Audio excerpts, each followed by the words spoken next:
Video ਸੁਣੀ ਭਗਵੰਤ ਮਾਨ ਸਾਹਿਬ ਦੀ ਕਿ ਤੁਸੀਂ ਪੱਕੇ ਹੋ ਗਏ ਹੋ, ਫਿਰ ਤੁਸੀਂ ਲੱਡੂ ਕਿਉਂ ਨਹੀਂ ਵੰਡੇ? ਲੱਡੂ ਤਾਂ ਉਦੋਂ ਵੰਡਾਂਗੇ ਨਾ ਜਦੋਂ ਪੱਕੇ ਹੋਵਾਂਗੇ ਜੀ। ਤੁਸੀਂ ਪੱਕੇ ਨਹੀਂ ਗਏ? ਬਿਲਕੁਲ ਨਹੀਂ ਜੀ, ਸਾਨੂੰ ਕੋਈ ਪੱਕਿਆਂ ਵਾਲਾ ਕੰਮ ਹੈ ਹੀ ਨਹੀਂ ਜੀ। ਫਿਰ ਭਗਵੰਤ ਮਾਨ ਸਾਹਿਬ ਨੇ ਕਿਉਂ ਕਿਹਾ ਵੀ ਤੁਸੀਂ ਪੱਕੇ ਹੋਣ ਜਾ ਰਹੇ ਹੋ? ਪਤਾ ਨਹੀਂ ਕਿੱਥੇ ਜਾ ਕੇ ਗੱਲ ਬਦਲੀ ਹੈ, ਸਾਨੂੰ ਆਪ ਨਹੀਂ ਸਮਝ ਆਈ ਕਿ ਜਿਹੜੀ ਆ ਸਾਡੀ ਪਾਲਿਸੀ ਹੈ ਜਿਹੜੀ ਤਿਆਰ ਕੀਤੀ ਸੀਗੀ, ਜਿਹਦੇ ਤਹਿਤ ਸਾਨੂੰ ਪੱਕੇ ਕੀਤੇ ਜਾਣਾ ਸੀਗਾ, ਤਾਂ ਉਹ ਪਾਲਿਸੀ ਨੂੰ ਕਿਤੇ ਨਾ ਕਿਤੇ ਇਹਨਾਂ ਨੇ ਪਾਸੇ ਰੱਖ ਦਿੱਤਾ ਤੇ ਜਿਹੜਾ ਸਾਡੇ ਪੱਕੇ ਕਰਨ ਵਾਲਾ ਉਹਨੂੰ ਵੱਡੀ ਤਬਦੀਲੀ ਕਰਕੇ ਇੱਕ ਤਨਖਾਹਾਂ ਵਿੱਚ ਵਾਧਾ ਕਰਕੇ ਇੱਕ ਇਨਕਰੀਮੈਂਟ ਕੱਲੀ ਦੇ ਕੇ ਸਿਰਫ 5% ਉਹਨੂੰ ਇਹ ਪੱਕੇ ਦਾ ਨਾਮ ਦੇ ਰਹੇ ਆ। ਪਰ ਅਸਲ ਦੇ ਵਿੱਚ ਅਸੀਂ ਅਜੇ ਵੀ ਕੱਚੇ ਦੇ ਕੱਚੇ ਹੀ ਆ ਔਰ ਜਿਹੜੀ ਅਨਾਉਂਸਮੈਂਟ ਹੋ ਰਹੀਆਂ ਉਹਨਾਂ ਦਾ ਕੁਝ ਵੀ ਲਿਖਤੀ ਦੇ ਵਿੱਚ ਕੁਝ ਨਹੀਂ ਹੈਗਾ ਜੀ। ਪਰ ਉਹ ਆਰਡਰ ਤਾਂ ਫੜਾਉਣਗੇ ਨਾ ਜੇ ਸਾਡੇ ਰੈਗੂਲਰ ਕਰਤਾ ਜਾਂ ਸਾਨੂੰ ਪੱਕੇ ਕਰਤਾ। ਪੱਕੇ ਕਹਿਣ ਨਾ ਸਾਨੂੰ ਇਹ ਗੱਲ ਕਹਿੰਦੇ ਆ ਕਿ ਤੁਹਾਨੂੰ 58 ਸਾਲ ਤੱਕ ਕੋਈ ਕੱਢ ਨਹੀਂ ਸਕਦਾ। ਉਹ ਤਾਂ ਪਹਿਲਾਂ ਵੀ ਸੀ, 2008 ਤੋਂ ਲੱਗਾ ਮੈਨੂੰ ਕਿਹੜਾ ਕਿਸੇ ਨੇ ਅੱਜ ਤੱਕ ਕੱਢਿਆ ਜਾਂ ਅੱਗੇ ਕੱਢ ਦੇਣਾ ਸੀਗਾ। ਸੋ ਪੱਕੇ ਵਾਲਾ ਕੰਮ ਤਾਂ ਹੈ ਨਾ ਜੇ ਤੁਹਾਨੂੰ ਜਿਹੜੇ ਪੱਕੇ ਮੁਲਾਜ਼ਮ ਨੂੰ ਜੋ ਸਹੂਲਤਾਂ ਦਿੱਤੀਆਂ ਜਾਂਦੀਆਂ, CSR ਰੂਲ ਉਹਨਾਂ ਤੇ ਲੱਗਦੇ ਆ, ਉਹਨਾਂ ਨੂੰ ਬਾਅਦ ਵਿੱਚ ਜਿਹੜੀ ਪੈਨਸ਼ਨ ਦਿੱਤੀ ਜਾਂਦੀ ਹੈ, ਉਹ ਸਾਰੀਆਂ ਚੀਜ਼ਾਂ ਵਿੱਚ ਹੋਣ ਫੇਰ ਹੀ ਅਸੀਂ ਪੱਕੇ ਆ।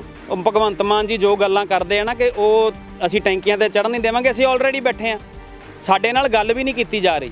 ਅਸੀਂ ਰਿਕੁਐਸਟ ਕਰ ਰਹੇ ਹਾਂ ਕਿ ਮੁੱਖ ਮੰਤਰੀ ਸਾਹਿਬ ਸਾਨੂੰ ਬੁਲਾਓ, ਸਾਡਾ ਦੁੱਖ ਸੁਣੋ। ਕਿੰਨੇ ਵਾਅਦਾ ਕੀਤਾ ਸੀ ਦਦੀਆਂ ਤੇ? ਭਗਵੰਤ ਮਾਨ ਜੀ, ਕੇਜਰੀਵਾਲ ਸਾਹਿਬ, ਸਾਡੇ ਜਿਹੜੇ ਹੁਣ ਸਿੱਖਿਆ ਮੰਤਰੀ ਆ, ਸਾਰੇ ਹੀ ਆਏ ਸੀਗੇ ਜੀ, ਰਾਘਵ ਚੱਡਾ ਜੀ, ਔਰ ਇਹਨਾਂ ਨੇ ਆ ਕੇ ਸਾਨੂੰ ਕਿਹਾ ਸੀ ਜੇ ਤੁਹਾਨੂੰ ਜਿਹੜੀ ਪਾਲਿਸੀ ਬਣਨ ਦੇ ਵਿੱਚ ਟਾਈਮ ਲੱਗਦਾ ਹੋਊਗਾ, ਰੈਗੂਲਰ ਕਰਨ 'ਚ ਕੋਈ ਪ੍ਰੋਬਲਮ ਆਉਂਦੀ ਹੋਊਗੀ, ਉਨੀ ਦੇਰ ਰਾਹਤ ਦੇਣ ਲਈ ਨਾਲ ਦੀ ਨਾਲ ਤੁਹਾਨੂੰ ਅਸੀਂ 36000 ਰੁਪਈਆ ਤਨਖਾਹ ਦੇਵਾਂਗੇ ਦਿੱਲੀ ਦੀ ਤਰਜ਼ ਤੇ। ਭਗਵੰਤ ਮਾਨ ਜੋ ਕਹਿੰਦੇ ਨੇ ਵੀਡੀਓ ਵਿੱਚ ਕੱਚਿਆਂ ਤੋਂ ਪੱਕੇ ਹੋ ਗਏ ਤੁਸੀਂ, ਫਿਰ ਉਹ ਝੂਠ ਬੋਲਦੇ ਨੇ ਵੀਡੀਓ 'ਚ?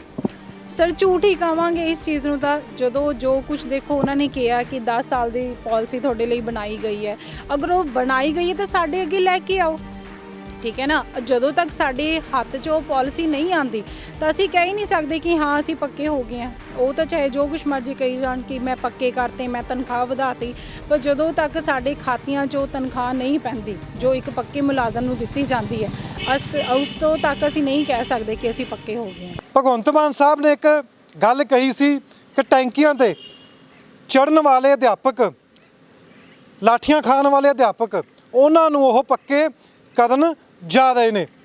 ਤਨਖਾਹਾਂ ਦੇ ਵਿੱਚ ਵਾਧਾ ਹੋ ਗਿਆ, ਪਰ ਕੀ ਉਹ ਪੱਕੇ ਹੋ ਪਾਏ? ਲੱਡੂ ਵੀ ਵੰਡੇ ਗਏ, ਪਰ ਕੀ ਉਹ ਪੱਕੇ ਹੋ ਪਾਏ? ਮਨਪ੍ਰੀਤ ਸਾਡੇ ਨਾਲ ਮੌਜੂਦ ਨੇ ਜੋ ਕਿ ਸੂਬਾ ਦੇ ਪ੍ਰਧਾਨ ਨੇ, ਇਹਨਾਂ ਦੇ ਨਾਲ ਚਰਚਾ ਕਰਾਂਗੇ। ਕੱਲ ਪ੍ਰੋਟੈਸਟ ਕਰਕੇ ਆਏ ਨੇ ਸੰਗਰੂਰ ਜਾ ਕੇ ਕਿ ਕੋਈ ਕਾਗਜ਼ ਦੇ ਦਿਓ ਸਾਨੂੰ ਵੀ ਕਿੱਥੇ ਇਹ ਪੱਕੇ ਹੋ ਗਏ ਨੇ, ਰੈਗੂਲਰ ਕਿੱਥੇ ਹੋ ਗਏ ਨੇ। ਤਨਖਾਹਾਂ ਵਿੱਚ ਵਾਧਾ ਤੇ ਪੱਕੇ ਹੋਣਾ, ਇਹਨਾਂ ਦੋਨਾਂ ਚੀਜ਼ਾਂ ਦੇ ਵਿੱਚ ਕੀ ਫਰਕ ਹੈ? ਮਨਪ੍ਰੀਤ ਤੁਹਾਨੂੰ ਸਮਝਾਣਗੇ ਕਿ ਇਹਨਾਂ ਦੀਆਂ ਆਸਾਂ ਦੇ ਉੱਤੇ ਪਾਣੀ ਫਿਰਿਆ ਜਾਂ ਇਹਨਾਂ ਦੇ ਖੁਆਬ ਪੂਰਾ ਹੋ ਗਿਆ ਕਿ ਇਹ ਪੱਕੇ ਹੋ ਗਏ ਨੇ। ਉੱਪਰ ਜਿੰਨੇ ਵੀ ਟੀਚਰ ਸਨ, ਭਗਵੰਤ ਮਾਨ ਸਾਹਿਬ ਨੇ ਖੁਦ ਗੱਲ ਕਹੀ ਸੀ ਕਿ ਉਹ ਪੱਕੇ ਹੋ ਗਏ ਨੇ। ਇਹ ਉਹੀ ਟੀਚਰ ਨੇ 10 ਸਾਲ ਤੋਂ ਉੱਪਰ ਵਾਲੇ। ਪੁੱਛਾਂਗੇ ਕਿ ਵਾਕਈ ਇਹਨਾਂ ਨੂੰ ਕੋਈ ਅਪਾਇੰਟਮੈਂਟ ਲੈਟਰ ਮਿਲਿਆ ਪੱਕੇ ਹੋਣ ਦਾ। ਮਨਪ੍ਰੀਤ ਸਾਡੇ ਨਾਲ ਨੇ। ਮਨਪ੍ਰੀਤ ਜੀ, ਵੀਡੀਓ ਸੁਣੀ ਭਗਵੰਤ ਮਾਨ ਸਾਹਿਬ ਦੀ? ਬਿਲਕੁਲ ਜੀ। ਕਿ ਤੁਸੀਂ ਪੱਕੇ ਹੋ ਗਏ ਹੋ, ਫਿਰ ਤੁਸੀਂ ਲੱਡੂ ਕਿਉਂ ਨਹੀਂ ਵੰਡੇ? ਕਈਆਂ ਨੇ ਤਾਂ ਲੱਡੂ ਵੰਡੇ ਨੇ। ਲੱਡੂ ਤਾਂ ਉਦੋਂ ਵੰਡਾਂਗੇ ਨਾ ਜਦੋਂ ਪੱਕੇ ਹੋਵਾਂਗੇ ਜੀ। ਤੁਸੀਂ ਪੱਕੇ ਨਹੀਂ ਗਏ? ਬਿਲਕੁਲ ਨਹੀਂ ਜੀ, ਸਾਨੂੰ ਕੋਈ ਪੱਕਿਆਂ ਵਾਲਾ ਕੰਮ ਹੈ ਹੀ ਨਹੀਂ ਜੀ। ਫਿਰ ਭਗਵੰਤ ਮਾਨ ਸਾਹਿਬ ਨੇ ਕਿਉਂ ਕਿਹਾ ਵੀ ਤੁਸੀਂ ਪੱਕੇ ਹੋਣ ਜਾ ਰਹੇ ਹੋ? ਦੇਖੋ, ਜੋ ਉਹਨਾਂ ਨੇ ਅਨਾਉਂਸਮੈਂਟ ਕੀਤੀ ਸੀ 8736 ਦੀ ਕਿ ਅਸੀਂ ਜਿਨ੍ਹਾਂ ਦੇ 10 ਸਾਲ ਰੈਗੂਲਰ ਪੂਰੇ ਹੋ ਰਹੇ ਨੇ, ਅਸੀਂ ਉਹਨਾਂ ਨੂੰ ਪੱਕੇ ਕਰਨ ਜਾ ਰਹੇ ਹਾਂ। ਸਾਡੇ ਪੂਰੇ ਪੰਜਾਬ, ਹਿਮਾਚਲ, ਗੁਜਰਾਤ ਤੱਕ ਸਾਡੇ ਬੋਰਡ ਲਾਏ ਗਏ, ਜਿਹਦੇ ਵਿੱਚ ਦੱਸਿਆ ਗਿਆ ਕਿ ਜਿਹੜੇ 8736 ਅਧਿਆਪਕ ਨੇ ਅਲੱਗ-ਅਲੱਗ ਕੈਟਾਗਰੀਜ਼ ਦੇ, ਇਹ ਪੱਕੇ ਕਰ ਦਿੱਤੇ ਅਸੀਂ। ਸੋ ਅਸੀਂ ਉਦੋਂ ਤੋਂ ਸਰਕਾਰ ਨਾਲ ਰਾਬਤਾ ਰੱਖਦੇ ਰਹੇ, ਬਾਰ-ਬਾਰ ਮੀਟਿੰਗਾਂ ਹੁੰਦੀਆਂ ਰਹੀਆਂ। ਸਿੱਖਿਆ ਮੰਤਰੀ ਹਰਜੋਤ ਸਿੰਘ ਬੈਂਸ ਨੂੰ ਅਸੀਂ ਮਿਲਦੇ ਰਹੇ, ਉਹਨਾਂ ਦੀ ਕੋਠੀ ਦੇ ਵਿੱਚ ਉਹਨਾਂ ਨੇ ਬਕਾਇਦਾ ਸਾਨੂੰ ਗੱਲਾਂ ਇਹ ਸਮਝਾਈਆਂ, ਦੱਸੀਆਂ ਕਿ ਜੋ ਹੁਣ ਰੈਗੂਲਰ ਜਿਹੜੇ ਭਰਤੀ ਨਵੀਂ ਆ ਰਹੀ ਹੈ ਉਹਦੇ ਮੁਤਾਬਕ ਤੁਹਾਨੂੰ ਸਾਰਾ ਕੁਝ ਪੇ ਸਕੇਲ ਉਵੇਂ ਹੀ ਦੇਵਾਂਗੇ, ਜੋ ਮਨ ਦੇ ਮਾਣ ਭੱਤੇ ਆ ਟੋਟਲੀ ਸਾਰਾ ਕੁਝ ਉਵੇਂ ਹੀ ਦਿੱਤਾ ਜਾਊਗਾ। ਉਹਨਾਂ ਦੀ ਕੋਠੀ ਦੇ ਵਿੱਚ ਗੱਲਾਂ ਬਾਤਾਂ ਹੋਈਆਂ, ਪਰ ਮੀਟਿੰਗਾਂ ਤੋਂ ਬਾਅਦ 'ਚ ਕਰਦੇ ਪਤਾ ਨਹੀਂ ਕਿੱਥੇ ਜਾ ਕੇ ਗੱਲ ਬਦਲੀ ਹੈ, ਸਾਨੂੰ ਆਪ ਨਹੀਂ ਸਮਝ ਆਈ ਕਿ ਜਿਹੜੀ ਆ ਸਾਡੀ ਪਾਲਿਸੀ ਹੈ ਜਿਹੜੀ ਤਿਆਰ ਕੀਤੀ ਸੀਗੀ, ਜਿਹਦੇ ਤਹਿਤ ਸਾਨੂੰ ਪੱਕੇ ਕੀਤੇ ਜਾਣਾ ਸੀਗਾ, ਤਾਂ ਉਹ ਪਾਲਿਸੀ ਨੂੰ ਕਿਤੇ ਨਾ ਕਿਤੇ ਇਹਨਾਂ ਨੇ ਪਾਸੇ ਰੱਖ ਦਿੱਤਾ ਤੇ ਜਿਹੜਾ ਸਾਡੇ ਪੱਕੇ ਕਰਨ ਵਾਲਾ ਉਹਨੂੰ ਵੱਡੀ ਤਬਦੀਲੀ ਕਰਕੇ ਇੱਕ ਤਨਖਾਹਾਂ ਵਿੱਚ ਵਾਧਾ ਕਰਕੇ ਇੱਕ ਇਨਕਰੀਮੈਂਟ ਕੱਲੀ ਦੇ ਕੇ ਸਿਰਫ 5% ਉਹਨੂੰ ਇਹ ਪੱਕੇ ਦਾ ਨਾਮ ਦੇ ਰਹੇ ਆ। ਪਰ ਅਸਲ ਦੇ ਵਿੱਚ ਅਸੀਂ ਅਜੇ ਵੀ ਕੱਚੇ ਦੇ ਕੱਚੇ ਹੀ ਆ ਔਰ ਜਿਹੜੀ ਅਨਾਉਂਸਮੈਂਟ ਹੋ ਰਹੀਆਂ ਉਹਨਾਂ ਦਾ ਕੁਝ ਵੀ ਲਿਖਤੀ ਦੇ ਵਿੱਚ ਕੁਝ ਨਹੀਂ ਹੈਗਾ ਜੀ। ਜੇ ਭਗਵੰਤ ਮਾਨ ਸਾਹਿਬ ਕਹਿੰਦੇ ਨੇ ਕਿ ਪੱਕੇ ਹੋ ਗਏ ਹੋ, ਕੀ ਤੁਹਾਡੀ ਗੱਲਬਾਤ ਹੋਈ ਹੈ ਕਿ ਸਾਨੂੰ ਅਪਾਇੰਟਮੈਂਟ ਲੈਟਰ ਦੇ ਅਸੀਂ ਬਹੁਤ ਵਾਰੀ ਪ੍ਰਸ਼ਾਸਨ ਅੱਗੇ, ਜਿਹੜੇ ਮੰਤਰੀ ਸਾਹਿਬਾਨ ਨਾਲ ਸਾਡੀਆਂ ਮੀਟਿੰਗਾਂ ਹੋਈਆਂ ਉਹਨਾਂ ਅੱਗੇ ਇਹ ਸਾਰੀਆਂ ਗੱਲਾਂ ਰੱਖ ਚੁੱਕੇ ਆ ਕਿ ਸਾਨੂੰ ਜੋ ਵੀ ਸਾਡਾ ਬਣਦਾ ਹੈ, ਜੋ ਸਾਡਾ ਤੁਸੀਂ ਅਨਾਉਂਸਮੈਂਟ ਕਰ ਚੁੱਕੇ ਹੋ, ਸਾਡੇ ਹੱਥਾਂ ਦੇ ਵਿੱਚ ਉਹਦੇ ਆਰਡਰ ਫੜਾਓ। ਪਰ ਉਹ ਆਰਡਰ ਤਾਂ ਫੜਾਉਣਗੇ ਨਾ ਜੇ ਸਾਡੇ ਰੈਗੂਲਰ ਕਰਤਾ ਜਾਂ ਸਾਨੂੰ ਪੱਕੇ ਕਰਤਾ। ਪੱਕੇ ਕਹਿਣ ਨਾ ਸਾਨੂੰ ਇਹ ਗੱਲ ਕਹਿੰਦੇ ਆ ਕਿ ਤੁਹਾਨੂੰ 58 ਸਾਲ ਤੱਕ ਕੋਈ ਕੱਢ ਨਹੀਂ ਸਕਦਾ। ਉਹ ਤਾਂ ਪਹਿਲਾਂ ਵੀ ਸੀ, 2008 ਤੋਂ ਲੱਗਾ ਮੈਨੂੰ ਕਿਹੜਾ ਕਿਸੇ ਨੇ ਅੱਜ ਤੱਕ ਕੱਢਿਆ ਜਾਂ ਅੱਗੇ ਕੱਢ ਦੇਣਾ ਸੀਗਾ। ਸੋ ਪੱਕੇ ਵਾਲਾ ਕੰਮ ਤਾਂ ਹੈ ਨਾ ਜੇ ਤੁਹਾਨੂੰ ਜਿਹੜੇ ਪੱਕੇ ਮੁਲਾਜ਼ਮ ਨੂੰ ਜੋ ਸਹੂਲਤਾਂ ਦਿੱਤੀਆਂ ਜਾਂਦੀਆਂ, CSR ਰੂਲ ਉਹਨਾਂ ਤੇ ਲੱਗਦੇ ਆ, ਉਹਨਾਂ ਨੂੰ ਬਾਅਦ ਵਿੱਚ ਜਿਹੜੀ ਪੈਨਸ਼ਨ ਦਿੱਤੀ ਜਾਂਦੀ ਹੈ, ਉਹ ਸਾਰੀਆਂ ਚੀਜ਼ਾਂ ਵਿੱਚ ਹੋਣ ਫੇਰ ਹੀ ਅਸੀਂ ਪੱਕੇ ਆ। ਮਾਨ ਸਾਹਿਬ ਨੇ ਬੋਰਡ ਲਗਾਏ ਨੇ, ਇਸ਼ਤਿਹਾਰ ਵੀ ਆਏ ਨੇ, ਅਖਬਾਰਾਂ ਦੇ ਵਿੱਚ ਵੀ ਖਾਸੀ ਮੋਟੀ ਐਡ ਦਿੱਤੀ ਗਈ ਹੈ। ਉਸ ਵਿੱਚ ਸਾਫ਼-ਸਾਫ਼ ਲਿਖਿਆ ਸੀ ਕਿ ਤੁਸੀਂ ਪੱਕੇ ਹੋ ਗਏ ਹੋ। ਗੁਜਰਾਤ, ਹਿਮਾਚਲ ਦੇ ਵਿੱਚ ਵੀ ਇਲੈਕਸ਼ਨ ਹੈਗੇ ਸੀ, ਉੱਥੇ ਵੀ ਬੋਰਡ ਲਗਾਏ ਗਏ ਨੇ, ਪਰ ਤੁਸੀਂ ਪੱਕੇ ਨਹੀਂ ਹੋਏ। ਹੁਣ ਇਹ ਕਿ ਜੇ ਪੱਕੇ ਹੋਏ ਨਹੀਂ ਹੋ ਤੇ ਸਰਕਾਰ ਕਿਉਂ ਵਾਹ-ਵਾਹੀ ਖੱਟ ਰਹੀ ਹੈ? ਉਹ ਕਿਉਂ ਬਾਰ-ਬਾਰ ਕਹਿ ਰਹੀ ਹੈ ਕਿ ਅਸੀਂ ਪੱਕੇ ਕੀਤੇ, ਤੁਸੀਂ ਟੈਂਕੀਆਂ ਤੇ ਚੜ੍ਹਦੇ ਸੀ, ਹੁਣ ਟੈਂਕੀਆਂ ਤੇ ਚੜ੍ਹਨਾ ਨਹੀਂ ਪਏਗਾ, ਕਿ ਹੁਣ ਟੈਂਕੀਆਂ ਤੇ ਚੜ੍ਹਨ ਲਈ ਮਜਬੂਰ ਹੈਗੇ ਹੋ? ਪਿਛਲੀ 13 ਤਰੀਕ ਤੋਂ ਸਾਡਾ ਇੱਕ ਸਾਥੀ ਇੰਦਰਜੀਤ ਸਿੰਘ ਮਾਨਸਾ, ਸੰਗਰੂਰ ਦੇ ਨੇੜੇ ਬਿਲਕੁਲ ਪਿੰਡ ਹੈ ਡ੍ਰੀਮਲੈਂਡ, ਜਿਹੜੀ ਇਹਨਾਂ ਦੀ ਜਿੱਥੇ ਕੋਠੀ ਹੈ ਉਹਦੇ ਬਿਲਕੁਲ ਨੇੜੇ ਖਰਾਣਾ ਪਿੰਡ ਹੈ, ਉੱਥੇ ਸਾਡਾ ਪ੍ਰੋਟੈਸਟ ਚੱਲ ਰਿਹਾ ਹੈ। ਇੰਦਰਜੀਤ ਸਿੰਘ ਮਾਨਸਾ ਅੱਕ ਕੇ ਟੈਂਕੀ ਦੇ ਉੱਤੇ ਬੈਠਾ ਹੋਇਆ ਹੈ।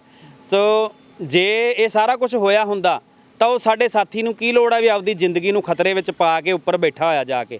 ਇੰਨੀ ਗਰਮੀ, ਇੰਨਾ ਗੰਦਾ ਮੌਸਮ ਹੈ। ਉਹ ਭਗਵੰਤ ਮਾਨ ਜੀ ਜੋ ਗੱਲਾਂ ਕਰਦੇ ਆ ਨਾ ਕਿ ਉਹ ਅਸੀਂ ਟੈਂਕੀਆਂ ਤੇ ਚੜ੍ਹਨ ਨਹੀਂ ਦੇਵਾਂਗੇ, ਅਸੀਂ ਆਲਰੇਡੀ ਬੈਠੇ ਹਾਂ। ਸਾਡੇ ਨਾਲ ਗੱਲ ਵੀ ਨਹੀਂ ਕੀਤੀ ਜਾ ਰਹੀ। ਅਸੀਂ ਰਿਕੁਐਸਟ ਕਰ ਰਹੇ ਹਾਂ ਕਿ ਮੁੱਖ ਮੰਤਰੀ ਸਾਹਿਬ ਸਾਨੂੰ ਬੁਲਾਓ, ਸਾਡਾ ਦੁੱਖ ਸੁਣੋ। ਚਲੋ ਗੱਲ ਕਰਦੇ ਹਾਂ ਕਿ ਉਹਨਾਂ ਨੇ ਤਨਖਾਹ ਦੇ ਵਿੱਚ ਵਾਧਾ ਕਰਤਾ, ਪਰ ਤਨਖਾਹ ਦੇ ਵਿੱਚ ਵਾਧਾ ਜਦੋਂ ਸਾਡੀਆਂ ਦਰੀਆਂ ਤੇ ਆ ਕੇ ਬਹਿ ਕੇ ਵਾਧਾ ਕੀਤਾ ਸੀ ਦਿੱਲੀ ਦੀ ਤਰਜ਼ ਦੇ ਉੱਤੇ। ਕਿੰਨੇ ਵਾਧਾ ਕੀਤਾ ਸੀ ਦਰੀਆਂ ਤੇ? ਭਗਵੰਤ ਮਾਨ ਜੀ, ਕੇਜਰੀਵਾਲ ਸਾਹਿਬ, ਸਾਡੇ ਜਿਹੜੇ ਹੁਣ ਸਿੱਖਿਆ ਮੰਤਰੀ ਆ, ਇਹ ਸਾਰੇ ਹੀ ਆਏ ਸੀਗੇ ਜੀ, ਰਾਘਵ ਚੱਡਾ ਜੀ, ਔਰ ਇਹਨਾਂ ਨੇ ਆ ਕੇ ਸਾਨੂੰ ਕਿਹਾ ਸੀ ਜੇ ਤੁਹਾਨੂੰ ਜਿਹੜੀ ਪਾਲਿਸੀ ਬਣਨ ਦੇ ਵਿੱਚ ਟਾਈਮ ਲੱਗਦਾ ਹੋਊਗਾ, ਰੈਗੂਲਰ ਕਰਨ 'ਚ ਕੋਈ ਪ੍ਰੋਬਲਮ ਆਉਂਦੀ ਹੋਊਗੀ, ਓਨੀ ਦੇਰ ਰਾਹਤ ਦੇਣ ਲਈ ਨਾਲ ਦੀ ਨਾਲ ਤੁਹਾਨੂੰ ਅਸੀਂ 36000 ਰੁਪਈਆ ਤਨਖਾਹ ਦੇਵਾਂਗੇ ਦਿੱਲੀ ਦੀ ਤਰਜ਼ ਤੇ। ਪਰ ਅੱਜ ਤੱਕ ਸਾਡੀ ਨਾ ਤਾਂ ਉਹ 36000 ਆਈ ਹੈ, ਹੁਣ ਜਿਹੜਾ ਵਾਅਦਾ ਕੀਤਾ ਉਹ ਵੀ ਹੁਣ ਤੁਹਾਡੇ ਸਾਹਮਣੇ ਹੀ ਹੈ ਕਿ ਕਿੰਨਾ ਵਾਅਦਾ ਕੀਤਾ। 36000 ਵਾਲੀ ਗੱਲ ਫਿਰ ਉਹ ਕਿਤੇ ਨਾ ਕਿਤੇ ਨੱਪਤੀ। ਭਗਵੰਤ ਮਾਨ ਨੇ ਵਾਅਦਾ ਕੀਤਾ ਤਨਖਾਹਾਂ ਦੇ ਵਿੱਚ, ਕੀ ਇਸ ਤੋਂ ਪਹਿਲਾਂ ਵੀ ਕਈ ਸਰਕਾਰਾਂ ਨੇ ਵਾਅਦਾ ਕੀਤਾ ਕਿ ਵਾਅਦਾ ਕਰਵਾ ਕੇ ਹੋਲਡਿੰਗ ਬੋਰਡ ਜਾਂ ਅਖਬਾਰਾਂ ਵਿੱਚ ਐਡ ਆਈ? ਬਿਲਕੁਲ ਨਹੀਂ ਜੀ, ਇਸ ਤੋਂ ਪਹਿਲਾਂ ਸਾਡਾ ਕਈ ਵਾਰ ਵਾਅਦਾ ਹੋ ਚੁੱਕਿਆ ਤਨਖਾਹਾਂ ਦੇ ਵਿੱਚ।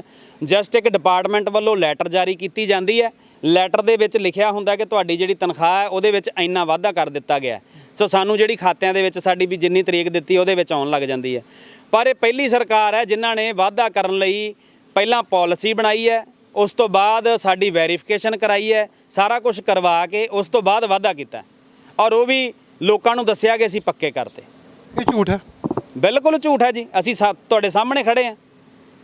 ਅੱਛਾ, ਜੋ ਲੱਡੂ ਵੰਡ ਰਹੇ ਨੇ, ਵੀਡੀਓ ਇੱਕ ਸੋਸ਼ਲ ਮੀਡੀਆ ਤੇ ਵਾਇਰਲ ਹੁੰਦੀ ਹੈ ਕਿ ਤੁਸੀਂ ਪੱਕੇ ਹੋ ਗਏ ਹੋ, ਤਨਖਾਹਾਂ ਵਿੱਚ ਵਾਧਾ ਹੋ ਗਿਆ, ਕਈ ਤੁਹਾਡੇ ਵਿਅਕਤੀ, ਤੁਹਾਡੇ ਨਾਲ ਦੇ ਸਾਥੀ ਲੱਡੂ ਵੰਡ ਰਹੇ ਨੇ, ਫਿਰ ਉਹਦੀ ਕੀ ਸੱਚਾਈ ਹੈ?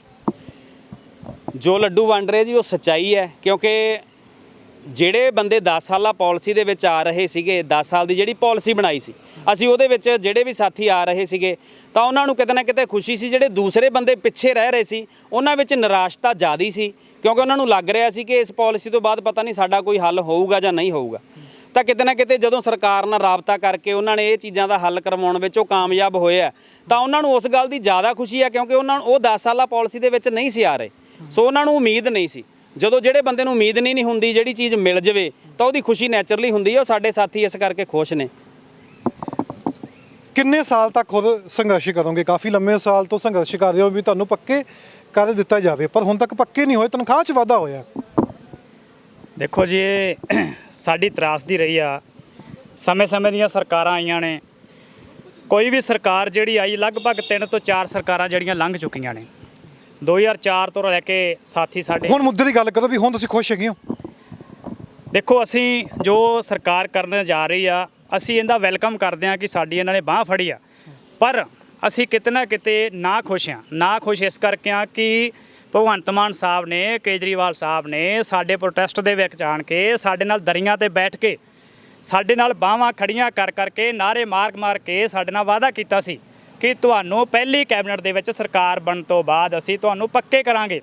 ਕੋਈ ਵੀ ਟੀਚਰ ਧਰਨੇ ਬਜ਼ਾਰੇ ਕਰਦਾ ਨਹੀਂ ਦਿਸੂਗਾ, ਕੋਈ ਵੀ ਟੀਚਰ ਟੈਂਕੀ ਦੇ ਉੱਪਰ ਬੈਠਾ ਤੁਹਾਨੂੰ ਨਹੀਂ ਦਿਸੇਗਾ। ਤਾਂ ਤੁਸੀਂ ਦੇਖ ਸਕਦੇ ਹੋ 13 ਤਰੀਕ ਤੋਂ ਅਸੀਂ ਆਪਣੇ ਹੱਕਾਂ ਨੂੰ ਲੈਣ ਵਾਸਤੇ, ਆਪਣੀਆਂ ਮੰਗਾਂ ਮਨਵਾਉਣ ਵਾਸਤੇ ਲਗਾਤਾਰ ਧਰਨੇ ਤੇ ਟੈਂਕੀ ਤੇ ਬੈਠਾ ਸਾਥੀ ਇੰਦਰਜੀਤ ਸਿੰਘ ਪ੍ਰੋਟੈਸਟ ਕਰ ਰਿਹਾ। ਉਤਰਨਾ ਨਹੀਂ ਟੈਂਕੀ ਤੋਂ, ਮਸਲਾ ਤਾਂ ਹੱਲ ਹੋ ਗਿਆ ਭਗਵੰਤ ਮਾਨ ਸਾਹਿਬ ਕਹਿੰਦੇ ਨੇ ਵੀਡੀਓ 'ਚ। ਭਗਵੰਤ ਮਾਨ ਸਾਹਿਬ ਕਹਿ ਰਹੇ ਨੇ ਕਿ ਤੁਹਾਡਾ ਪੇ ਵਾਧਾ ਕਰਤਾ, ਅਸੀਂ ਰੈਗੂਲਰ ਕਰ ਰਹੇ ਹਾਂ। ਇੱਕ ਪੇ ਵਾਧਾ, ਅਸੀਂ ਇਹਨੂੰ ਪੇ ਸ਼ਬਦ ਤਾਂ ਦੇ ਰਹੇ ਹਾਂ, ਪਰ ਸਾਡੇ ਵਾਸਤੇ ਇੱਕ ਮਾਣ ਪੱਤਾ ਹੈ। ਪੇ ਸ਼ਬਦ ਅਸੀਂ ਉਦੋਂ ਯੂਜ਼ ਕਰਾਂਗੇ ਜਦੋਂ ਸਾਨੂੰ ਰੈਗੂਲਰ ਕਰਕੇ ਸਾਡੇ ਖਾਤਿਆਂ ਦੇ ਵਿੱਚ ਪੈਸੇ ਆ ਜਾਣਗੇ। ਦੂਜੇ ਪਾਸੇ ਪ੍ਰੋਟੈਸਟ ਖਤਮ ਕਰਨ ਦੀ ਗੱਲ ਆ। ਜਿੰਨਾ ਚਿਰ ਸਾਡੇ ਹੱਕ ਜਿਹੜੇ ਨੇ ਸਾਨੂੰ ਨਹੀਂ ਦਿੰਦੀ ਸਰਕਾਰ, ਜਿਹੜੀਆਂ ਸਾਡੀਆਂ ਮੰਗਾਂ ਜਿਹੜੀਆਂ ਸਰਕਾਰ ਨੇ ਪਹਿਲਾਂ ਕਿਹਾ ਸੀ ਤੁਹਾਨੂੰ ਪੱਕੇ ਕਰਾਂਗੇ, ਜਿੰਨਾ ਚਿਰ ਉਹ ਮੰਗਾਂ ਨਹੀਂ ਮੰਨਦੇ, ਆਹ ਜਿਹੜੀ ਪਾਲਿਸੀ ਬਣਾਈ ਸੀ, ਸਿੱਖਿਆ ਮੰਤਰੀ ਸਾਹਿਬ ਨਾਲ ਵਾਰ-ਵਾਰ ਮੀਟਿੰਗਾਂ ਹੋਈਆਂ ਸੀ, ਵਾਰ-ਵਾਰ ਇਹੀ ਕਹਿੰਦੇ ਸੀ ਕਿ ਤੁਹਾਡੀ ਪਾਲਿਸੀ ਬਿਲਕੁਲ ਬਣ ਕੇ ਤਿਆਰ ਆ, ਤੁਸੀਂ ਬੇਫਿਕਰ ਰਹੋ। ਪਰ ਪਤਾ ਨਹੀਂ ਕਿੱਥੇ ਜਾ ਕੇ ਕੀ ਗੱਲ ਬਣ ਗਈ, ਮੰਤਰੀ ਸਾਹਿਬ ਨੂੰ ਇਹ ਪਾਲਿਸੀ ਜਿਹੜੀ ਆ ਠੰਡੇ ਬਸਤੇ 'ਚ ਪਾ ਕੇ ਪਾਸੇ ਰੱਖਣੀ ਪਈ। ਭੈਣ ਜੀ ਤੁਸੀਂ ਦੱਸੋ, ਖੁਸ਼ ਹੈਗੇ ਹੋ? ਨਹੀਂ ਸਰ, ਬਿਲਕੁਲ ਵੀ ਖੁਸ਼ ਨਹੀਂ ਆ। ਅਸੀਂ ਖੁਸ਼ ਤਾਂ ਕੀ ਹੋਣਾ ਕਿ ਈਵਨ ਸਾਡੇ ਬੱਚੇ ਵੀ ਖੁਸ਼ ਨਹੀਂ ਹੈਗੇ। ਛੋਟੇ ਛੋਟੇ ਬੱਚੇ ਵੀ ਸਾਨੂੰ ਰੋਜ਼ ਕੁਐਸਚਨ ਕਰਦੇ ਆ ਕਿ ਮੰਮਾ ਤੁਸੀਂ ਕਦੋਂ ਪੱਕੇ ਹੋਵੋਗੇ, ਤੁਸੀਂ ਕਦੋਂ ਪੱਕੇ ਹੋਵੋਗੇ, ਜਾ ਕੇ ਉਹਨਾਂ ਨੂੰ ਪਤਾ ਹੀ ਨਹੀਂ ਹੈ ਕਿ ਪੱਕਾ ਤੇ ਕੱਚਾ ਹੁੰਦਾ ਕੀ ਹੈ। ਉਹ ਵੀ ਅਸੀਂ ਦੱਸਿਆ ਕਿ ਕੀ ਪੱਕਾ ਹੈ ਕੀ ਕੱਚਾ ਹੈ। ਇਸ ਲਈ ਸ਼ੁਰੂ ਤੋਂ ਹੀ ਨਾਰਾਜ਼ਗੀ ਹੈ ਤੇ ਹੁਣ ਵੀ ਸਾਡੇ ਮਨਾਂ ਦੇ ਅੰਦਰ ਨਾਰਾਜ਼ਗੀ ਹੀ ਹੈਗੀ ਹੈ। ਭਗਵੰਤ ਮਾਨ ਜੋ ਕਹਿਦੇ ਨੇ ਵੀਡੀਓ ਵਿੱਚ ਕੱਚਿਆਂ ਤੋਂ ਪੱਕੇ ਹੋ ਗਏ ਤੁਸੀਂ, ਫਿਰ ਉਹ ਝੂਠ ਬੋਲਦੇ ਨੇ ਵੀਡੀਓ 'ਚ। ਸਰ ਝੂਠ ਹੀ ਕਹਾਂਗੇ ਇਸ ਚੀਜ਼ ਨੂੰ ਤਾਂ, ਜਦੋਂ ਜੋ ਕੁਝ ਦੇਖੋ ਉਹਨਾਂ ਨੇ ਕਿਹਾ ਕਿ 10 ਸਾਲ ਦੀ ਪਾਲਿਸੀ ਤੁਹਾਡੇ ਲਈ ਬਣਾਈ ਗਈ ਹੈ। ਅਗਰ ਉਹ ਬਣਾਈ ਗਈ ਹੈ ਤਾਂ ਸਾਡੇ ਅੱਗੇ ਲੈ ਕੇ ਆਓ, ਠੀਕ ਹੈ ਨਾ। ਜਦੋਂ ਤੱਕ ਸਾਡੇ ਹੱਥ 'ਚ ਉਹ ਪਾਲਿਸੀ ਨਹੀਂ ਆਉਂਦੀ ਤਾਂ ਅਸੀਂ ਕਹਿ ਹੀ ਨਹੀਂ ਸਕਦੇ ਕਿ ਹਾਂ ਅਸੀਂ ਪੱਕੇ ਹੋ ਗਏ ਹਾਂ। ਉਹ ਤਾਂ ਚਾਹੇ ਜੋ ਕੁਛ ਮਰਜ਼ੀ ਕਹੀ ਜਾਣ ਕਿ ਮੈਂ ਪੱਕੇ ਕਰਤੇ, ਮੈਂ ਤਨਖਾਹ ਵਧਾਤੀ, ਪਰ ਜਦੋਂ ਤੱਕ ਸਾਡੇ ਖਾਤਿਆਂ 'ਚ ਉਹ ਤਨਖਾਹ ਨਹੀਂ ਪੈਂਦੀ ਜੋ ਇੱਕ ਪੱਕੇ ਮੁਲਾਜ਼ਮ ਨੂੰ ਦਿੱਤੀ ਜਾਂਦੀ ਹੈ, ਉਸ ਤੋਂ ਤੱਕ ਅਸੀਂ ਨਹੀਂ ਕਹਿ ਸਕਦੇ ਕਿ ਅਸੀਂ ਪੱਕੇ ਹੋ ਗਏ ਹਾਂ। ਅਪਾਇੰਟਮੈਂਟ ਲੈਟਰ ਦੇਣਾ ਚਾਹੀਦਾ ਭਗਵੰਤ ਮਾਨ ਸਾਹਿਬ ਨੂੰ ਜੇ ਉਹ ਕਹਿ ਦੇਣ ਕਿ ਪੱਕੇ ਹੋ ਗਏ ਹੋ ਤੁਸੀਂ। ਹਾਂਜੀ ਸਰ, ਬਿਲਕੁਲ ਦੇਣਾ ਚਾਹੀਦਾ। ਖੁਸ਼ ਹੈਗੇ ਹੋ ਇਸ ਪਾਲਿਸੀ ਤੋਂ? ਜਦ ਸਰ ਪਾਲਿਸੀ ਲਾਗੂ ਹੋ ਗਈ ਤਾਂ ਖੁਸ਼ ਹੋਵਾਂਗੇ ਅਸੀਂ। ਅੱਛਾ ਭਾਜੀ, ਜੇ ਭਗਵੰਤ ਮਾਨ ਨੇ ਕਹਿ ਦਿੱਤਾ, ਭਗਵੰਤ ਮਾਨ ਸਾਹਿਬ ਨੇ ਕਹਿ ਦਿੱਤਾ ਕਿ ਤੁਸੀਂ ਪੱਕੇ ਹੋ ਗਏ ਹੋ, ਕਿ ਤੁਹਾਨੂੰ ਅਪਾਇੰਟਮੈਂਟ ਲੈਟਰ ਦੇਣਾ ਚਾਹੀਦਾ ਪੱਕੇ ਤੌਰ ਤੇ? ਭਗਵੰਤ ਮਾਨ ਸਾਹਿਬ ਵੱਲੋਂ ਤੁਹਾਨੂੰ ਲੈਟਰ ਮਿਲਣਾ ਚਾਹੀਦਾ ਪੱਕੇ ਹੋ ਗਏ ਹੋ ਤੁਸੀਂ? ਸਰ ਦੇਖੋ, ਰੂਲ ਰੈਗੂਲੇਸ਼ਨ ਦੇ ਅਕੋਰਡਿੰਗ ਜੋ ਗੱਲਾਂ ਬਾਤਾਂ ਚੱਲਦੀਆਂ, ਜੇ ਸਾਡੇ ਕੋਲੇ ਅਪਾਇੰਟਮੈਂਟ ਸਰਕਾਰੀ ਕੰਮ ਹੈ ਜਿਹੜਾ, ਉਹ ਸਾਰਾ ਕੁਝ ਲਿਖਤੀ ਪੜ੍ਹਤੀ ਚੱਲਦਾ, ਜ਼ੁਬਾਨੀ ਉਹਦੇ ਵਿੱਚ ਕੁਝ ਨਹੀਂ ਹੁੰਦਾ। ਜਦੋਂ ਤੱਕ ਸਾਡੇ ਕੋਲ ਡਿਪਾਰਟਮੈਂਟ ਦੀ ਕੋਈ ਲੈਟਰ ਨਹੀਂ ਆਉਂਦੀ, ਅਸੀਂ ਉਦੋਂ ਬਿਨਾਂ ਇੱਕ ਛੁੱਟੀ ਵੀ ਨਹੀਂ ਕਰ ਸਕਦੇ। ਜਦੋਂ ਕੋਈ ਪੰਜਾਬ ਦੇ ਸਰਕਾਰੀ ਸਕੂਲਾਂ 'ਚ ਛੁੱਟੀ ਅਨਾਉਂਸ ਹੁੰਦੀ ਹੈ ਤਾਂ ਜਿੰਨੀ ਦੇਰ ਉੱਥੋਂ ਲੈਟਰ ਨਹੀਂ ਜਾਰੀ ਹੁੰਦੀ ਅਸੀਂ ਉਹ ਨਹੀਂ ਕਰ ਸਕਦੇ। ਤਾਂ ਇਹ ਤਾਂ ਬਹੁਤ ਵੱਡੀ ਚੀਜ਼ ਹੈ ਰੈਗੂਲਰ ਵਾਲਾ ਸਿਸਟਮ। ਅਸੀਂ ਉਹਨੂੰ ਬਿਨਾਂ ਉਹਦੇ ਤੋਂ, ਬਿਨਾਂ ਸਾਡੇ ਕੋਲੇ ਕੋਈ ਰਿਟਰਨ ਆਏ ਤੋਂ ਅਸੀਂ ਕਿਵੇਂ ਮੰਨ ਸਕਦੇ ਹਾਂ ਕਿ ਸਾਨੂੰ ਰੈਗੂਲਰ ਕਰਤਾ? ਬੋਰਡ ਫੇਰ ਲੱਗਣਗੇ, ਅਖਬਾਰਾਂ ਵਿੱਚ ਇਸ਼ਤਿਹਾਰ ਫੇਰ ਆਉਣਗੇ। ਤੁਸੀਂ ਕਹਿੰਦੇ ਸੀ ਕਿ ਤਕਰੀਬਨ 14,000 ਦੀ ਤਨਖਾਹ ਵਧਾ ਦਿੱਤੀ ਗਈ ਹੈ, ਕਿ ਐਡ ਇੱਦਾਂ ਆਏਗੀ 14,000 ਅਧਿਆਪਕਾਂ ਨੂੰ ਕੱਚੇ ਤੋਂ ਕੀਤਾ ਪੱਕੇ। ਅਖਬਾਰਾਂ ਵਿੱਚ ਐਡ ਆਏਗੀ ਤੇ ਇਹਦੇ ਨਾਲ ਸੰਤੁਸ਼ਟ ਹੈਗੇ ਹੋ? ਹਲੇ ਐਡ ਆਈ ਨਹੀਂ ਉਸ ਪਰ, ਸ਼ਾਇਦ ਆਉਣ ਵਾਲੇ ਦਿਨਾਂ 'ਚ ਇਹ ਪ੍ਰਚਾਰ ਹੋਵੇ। ਬਿਲਕੁਲ ਨਹੀਂ ਹੈਗੇ ਜੀ, ਇਹ ਤਾਂ ਸ਼ਰੇਆਮ ਝੂਠ ਹੈ ਔਰ ਝੂਠ ਦਾ ਵਿਰੋਧ ਕਰਨ ਵਾਸਤੇ ਉੱਥੇ ਡਟ ਕੇ ਬੈਠੇ ਆ ਉੱਥੇ। ਸੋ ਇਹ ਜੋ ਵੀ ਸਰਕਾਰ ਦਾ ਤੰਤਰ ਹੈ, ਜੋ ਮਰਜ਼ੀ ਕਰੀ ਜਾਣ, ਉਹਨਾਂ ਕੋਲੇ ਇਸ ਟਾਈਮ ਪਾਵਰ ਹੈ, ਪਰ ਸਾਡਾ ਹੱਕ ਬਣਦਾ ਅਸੀਂ ਜੋ ਝੂਠ ਹੈ ਜਾਂ ਗਲਤ ਹੈ ਉਹ ਲੋਕਾਂ ਨੂੰ ਦੱਸੀਏ। ਕਿ ਮੀਡੀਆ ਦੇ ਵਿੱਚ ਅਸੀਂ ਜੋ ਪ੍ਰਚਾਰ ਕਰ ਰਹੇ ਹਾਂ, ਮੀਡੀਆ ਦੇ ਥਰੂ, ਤੁਹਾਡੇ ਥਰੂ ਹੀ ਇਹ ਗੱਲਾਂ ਜਾਣੀਆਂ। ਸੋ ਸਾਡਾ ਜੋ ਸਾਡੇ ਨਾਲ ਧੱਕਾ ਹੋ ਰਿਹਾ, ਜੋ ਝੂਠ ਹੋ ਰਿਹਾ, ਅਸੀਂ ਦੱਸ ਰਹੇ ਹਾਂ। ਇੱਕ ਆਖਰੀ ਕਮੈਂਟ ਕਰਨਾ, ਟੈਂਕੀਆਂ ਦੇ ਉੱਤੇ ਹੁਣ ਨਹੀਂ ਚੜ੍ਹਨਾ ਪਵੇਗਾ ਭਗਵੰਤ ਮਾਨ ਕਹਿੰਦੇ, ਜਾਂ ਜਿਹੜੇ ਤੁਸੀਂ ਟੈਂਕੀ ਤੇ ਚੜ੍ਹਦੇ ਸੀ ਪੁਰਾਣੀ ਸਰਕਾਰ ਵੇਲੇ, ਹੁਣ ਤੁਹਾਡਾ ਖੁਆਬ ਪੂਰਾ ਹੋ ਗਿਆ, ਕੀ ਭਗਵੰਤ ਮਾਨ ਦੀ ਸਰਕਾਰ ਵੇਲੇ ਹੁਣ ਟੈਂਕੀਆਂ ਤੇ ਚੜ੍ਹੋਗੇ? ਇਹ ਤਾਂ ਜੀ ਡਿਪੈਂਡ ਕਰਦਾ ਭਗਵੰਤ ਮਾਨ ਜੀ ਤੇ। ਗੱਲਾਂ ਕਹਿਣ ਨਾਲ ਨਹੀਂ ਇਹ ਸਾਰਾ ਕੁਝ ਹੁੰਦਾ, ਉਹ ਸਾਡਾ ਹੱਲ ਕਰਨ। ਸਾਨੂੰ ਕੋਈ ਸ਼ੌਂਕ ਨਹੀਂ ਹੈਗਾ ਟੈਂਕੀਆਂ ਤੇ ਬਹਿਣ ਦਾ। ਜਿਹੜਾ ਬੰਦਾ ਬੈਠਾ ਹੈ ਉਹਨੂੰ ਪਤਾ ਉਹ ਕਿਵੇਂ ਰਹਿੰਦਾ ਉੱਥੇ, ਠੀਕ ਹੈ। ਇਹ ਬਹੁਤ ਮੁਸ਼ਕਲ ਹੈ ਘਰਾਂ ਵਿੱਚੋਂ ਟਾਈਮ ਕੱਢਣਾ, ਆਪਦੇ ਕੋਲੋਂ ਪੈਸੇ ਲਾਉਣੇ, ਉੱਥੇ ਜਾ ਕੇ ਬੈਠਣਾ ਆਪਣੇ ਘਰਾਂ ਦੇ ਕੰਮ ਛੱਡ ਕੇ। ਔਰ ਜਿਹੜਾ ਬੰਦਾ ਲਗਾਤਾਰ, ਤੁਸੀਂ 13 ਤਰੀਕ ਤੋਂ ਉੱਥੇ ਬੈਠਾ ਹੈ, ਉਹਦਾ ਵੀ ਤਾਂ ਘਰ ਦੇ ਵਿੱਚ ਕੰਮ ਨੇ। ਸੋ ਉਹ ਵੀ ਉੱਥੇ ਮਜਬੂਰੀ ਨੂੰ ਬੈਠਾ, ਕਿਸੇ ਨੂੰ ਸ਼ੌਂਕ ਨਹੀਂ ਹੈਗਾ। ਆਪਦਾ ਜੋ ਇਹਨਾਂ ਨੇ ਵਾਅਦਾ ਕੀਤਾ ਉਹਨੂੰ ਪੂਰਾ ਕਰਨ। ਕਿਸੇ ਨੂੰ ਲੋੜ ਨਹੀਂ ਹੈ ਟੈਂਕੀਆਂ ਤੇ ਚੜ੍ਹਨ ਦੀ, ਪਰ ਜੋ ਗੱਲ ਕੀਤੀ ਆ ਉਹ ਪੂਰੀ ਕਰਨ। ਜੇ ਨਹੀਂ ਕਰਨਗੇ ਤਾਂ ਫਿਰ ਸਾਡਾ ਜਿਹੜਾ ਪ੍ਰੋਟੈਸਟ ਕਰਨਾ ਸਾਡਾ ਹੱਕ ਹੈ। ਅਸੀਂ ਲੋਕਾਂ ਦੇ ਵਿੱਚ ਇਹ ਗੱਲ ਸੱਚਾਈ ਪੇਸ਼ ਕਰਾਂਗੇ ਕਿ ਸਾਡੇ ਨਾਲ ਧੱਕਾ ਹੋ ਰਿਹਾ, ਅਸੀਂ ਇਹ ਬਰਦਾਸ਼ਤ ਨਹੀਂ ਕਰਾਂਗੇ।